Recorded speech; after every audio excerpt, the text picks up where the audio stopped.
Love జిహాద్ కు సంబంధించి ఇప్పటి వరకు చాలానే రియల్ స్టోరీస్ ని మనం చూస్తూనే ఉన్నాము. అయితే ఈ రియల్ స్టోరీస్ మీద ఆధారంగా సినిమాలు తీసినా కూడా ఆ సినిమాలను కేవలం ప్రాపగండాకి మాత్రమే చేస్తున్నారు. ఇవన్నీ కల్పితాలు. ఒక మతం మీద, ఒక వ్యవస్థ మీద ఇలాంటి ముద్ర వేయడానికి కావాలనే ఇలాంటి ఫేక్ వి క్రియేట్ చేస్తున్నారు. అలాంటిది ఏమీ లేదు, హేటెడ్ కావాలనే ఇదంతా కల్పిస్తున్నారు అనే వార్తలను కూడా మనం అనేకంగా వింటూనే ఉన్నాము. అయితే ఇప్పుడు రీసెంట్ గా ఈ లవ్ జిహాద్ కి సంబంధించి కూకట్పల్లిలో జరిగిన ఇన్సిడెంట్ కావచ్చు, లేదంటే ఇప్పుడు మరో ఇన్సిడెంట్ కూడా ఇటు వెలుగులోకి వచ్చింది. మార్కాపురం జిల్లాలోని పామూరు మండలానికి చెందిన అయ్యవారిపల్లిలో బోడ మాధవి అనే యువతి, 24 ఏళ్ల యువతి. అయితే ఆమె ఒక ప్రైవేట్ స్కూల్లో టీచర్ గా పనిచేస్తోంది. అయితే ఆ స్కూల్లో ఏదైతే పిల్లలు చదువుకుంటూ ఉంటారో, ఇద్దరు పిల్లలకు తండ్రి అయిన షేక్ నాగూర్, ఆయన ఒక రిపోర్టర్. అయితే ఆయన తరచూ పిల్లల్ని స్కూల్ కి తీసుకెళ్లడము, తీసుకురావడము, ఈ విధంగా వీళ్ళిద్దరికి, మాధవికి అదేవిధంగా నాగూర్ భాషకి ఇద్దరికి పరిచయం అనేది ఏర్పడింది. ఇక ఆ పరిచయం ఎంత దూరం వెళ్ళిందంటే phone calls, video calls, nude video calls, ఇలా చాలానే జరిగాయి. అయితే ఇవన్నీ జరిగిన తర్వాత ఎవరైతే ఈ నాగూర్ భాష ఉన్నాడో ఆయన మాధవిని వరుసగా బ్లాక్ మెయిల్ చేయడం మొదలుపెట్టిండు. ఆత్మహత్య చేసుకోవడానికి కారకుడు అయ్యిండు. అయితే ఇప్పటికీ కూడా లవ్ జిహాద్ అని నడుస్తలేదని ఏ విధంగా అంటారు? ఇటు హైదరాబాద్ లో లవ్ జిహాద్ చూస్తూనే ఉన్నాము. దాన్ని జస్ట్ ఏదో ప్రొపగండా లాగా, అలాంటిది ఏమీ లేదు, అలా కావాలని ఇదంతా ఒక దుమారం రేపుతున్నారు, అలాంటిది ఏమీ లేదు అని మాట్లాడుతూ వస్తున్నారు.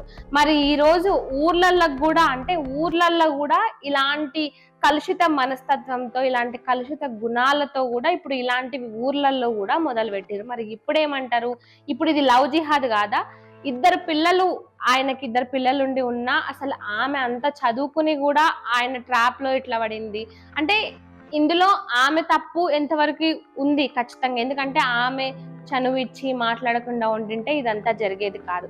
కానీ ఇప్పటికీ లవ్ జిహాద్ జరుగుతుంది, లవ్ జిహాద్ అనేది నిజమే అని ఎంత అవేర్నెస్ తీసుకొస్తున్నా, ఇలాంటివి రియల్ స్టోరీలు ఎన్ని బయట పెడుతున్నా కూడా ఎవరు దీన్ని నమ్మట్లేదు. నిజంగా అంటే సమాజంలో మంచి వాళ్ళు కూడా ఉన్నారు, అదే కమ్యూనిటీకి చెందిన వాళ్ళు చాలా మంచి వాళ్ళు ఉన్నారు. కానీ ఆ మంచి వాళ్ళలో ఇలాంటి ముంచే వాళ్ళు కూడా ఉన్నారు. ఇలాంటి వాళ్ళతో ఉన్నప్పుడు తస్మాత్ జాగ్రత్త, జాగ్రత్త ఖచ్చితంగా వహించాల్సిందే.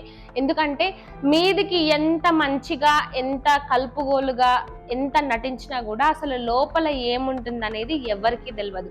వాళ్ళతో ఎన్ని సంవత్సరాలు సావాసం చేసినా కూడా అది బయటపడదు.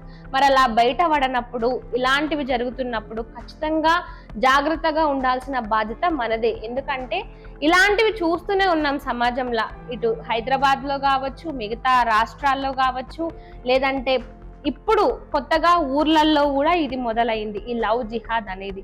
ఇంకా జాగ్రత్త వహించాలి. ఎందుకంటే చదువుకున్న వాళ్ళైనా సరే ఈ ట్రాప్ లో ఈజీగా పడుతున్నారంటే ఇంకా చదువుకోని వాళ్ళ పరిస్థితి ఏ విధంగా ఉంటుంది అనుకోవాలి. ఇప్పటి వరకు ఎంత జ్ఞానంతో అంటే ఎంత తెలివితో ఉన్న వాళ్ళైనా సరే ఈ విషయంలో అయితే ఖచ్చితంగా బోర్లా పడుతూనే ఉన్నారు. దీనికి బెస్ట్ ఎగ్జాంపుల్ కూకట్పల్లి ఇన్సిడెంట్ అని చెప్పుకోవాలి. దాని తర్వాత ఇప్పుడు ఈ మార్కాపురానికి సంబంధించిన ఈ ఇన్సిడెంట్ అని కూడా చెప్పుకోవాలి. పాపం మార్కాపురంకి సంబంధించిన ఈ మాధవి చనిపోయిన తర్వాత ఆ డెడ్ బాడీ దగ్గర వాళ్ళ నాన్న ఎట్లా ఏడుస్తున్నాడంటే వాళ్ళని చూస్తుంటే అయ్యో పాపం కదా అంటూ కూడా అంత బాధ అనిపిస్తుంది. ఆమె చేతి మీద నాన్న అంటూ కూడా ఏదో నోట్ లాగా, అంటే ఏదో ఒక 2 మాటల్లో ఆమె చేతి మీద రాసుకున్నట్టు కూడా తెలుస్తుంది. అంటే ఎంత బాధ ఉండి, ఎంత భరించుకోలేని బాధ ఉండింటే అలాంటి పరిస్థితి, అంటే ఇలాంటివి చేయాలి, ఖచ్చితంగా చచ్చిపోవాల్సిందే అని ఒక నిర్ణయం తీసుకుంటుంది. కాబట్టి ఇప్పటికైనా మనతో మాట్లాడుతున్న వాళ్ళు కానీ, ఎవరు కానీ, ఎట్లాంటి వాళ్ళు ఏం ఎక్స్పెక్ట్ చేసి మనతో ఉంటున్నారు అనేది ఇప్పటికైనా గ్రహించుకొని ఉంటే బాగుంటుంది. ఎందుకంటే ఇలాంటి లవ్ జిహాద్లు ఇంకా జరుగుతాయి, ముందు కూడా జరగబోతున్నాయి అనేది అయితే క్లియర్ గా అర్థమవుతుంది. మరి ఈ అంశానికి సంబంధించి మీరేమనుకుంటున్నారో కామెంట్ రూపంలో చెప్పండి.